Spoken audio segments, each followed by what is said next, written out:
Hi, this is Jay Wilson, Game Director on Diablo 3. Today I'm going to tell you about a new feature we've added called Artisans. Artisans are special NPCs who help the player in his fight against Diablo by lending their skills as craftsmen. This is a concept of the blacksmith, the first artisan you'll encounter in Diablo 3. You don't start the game with access to artisans. You discover them on your journey through Sanctuary. The loyalty of these craftsmen is not given freely, it has to be earned. When you encounter them in the game, you'll have to gain their trust and loyalty by being the hero that we all know you are. Once you've gained their trust, they will follow you throughout your adventures, aiding you any way that they can.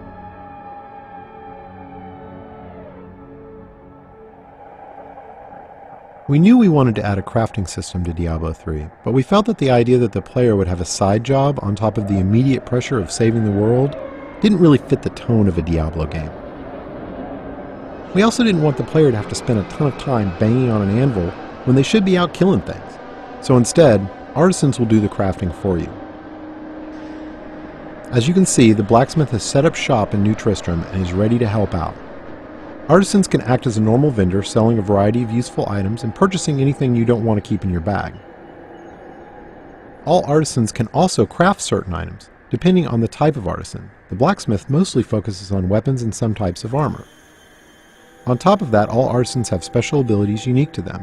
The blacksmith can repair items, but most importantly, he can add gem sockets to some item types that do not already have sockets, regardless of the quality of the item. In addition, all artisans have training options so you can upgrade them, and talk options for that all-important gossip about what's happening in the world of Sanctuary. Let's talk about crafting first. Crafted items are meant to be an alternate way for the player to acquire items. Artisans learn recipes for items as they level up, but some of the best recipes are found in the game world as drops off of monsters. Once an artisan has learned a recipe, he can craft it as long as you provide the materials and some gold to cover his expenses. In keeping with Diablo tradition, we didn't want a crafting system that produced completely predictable items, so most items your artisan creates will have a series of set and random properties. Here we see a few items that have some set, but mostly random properties. These could be good for any class depending on what properties they produce.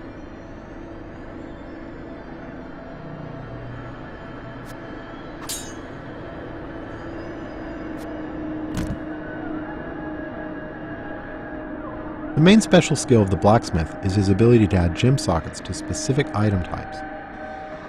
This is regardless of quality of the item, so a rare or legendary weapon could have sockets added to it. This allows gems to be used to a much greater degree in Diablo 3 than the previous games.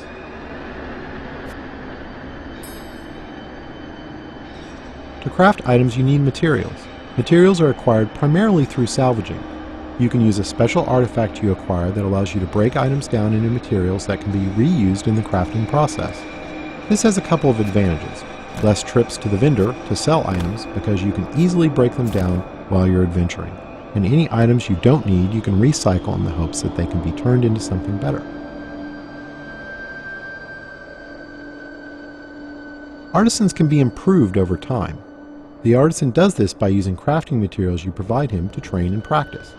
As you can see, once you've acquired the right materials, the upgrade process is quick. The goal here is to put the time investment into acquiring the materials you need through fighting monsters, not have you spend tons of time in town with your vendor. One of the great things about artisans is that they are visualized in the world.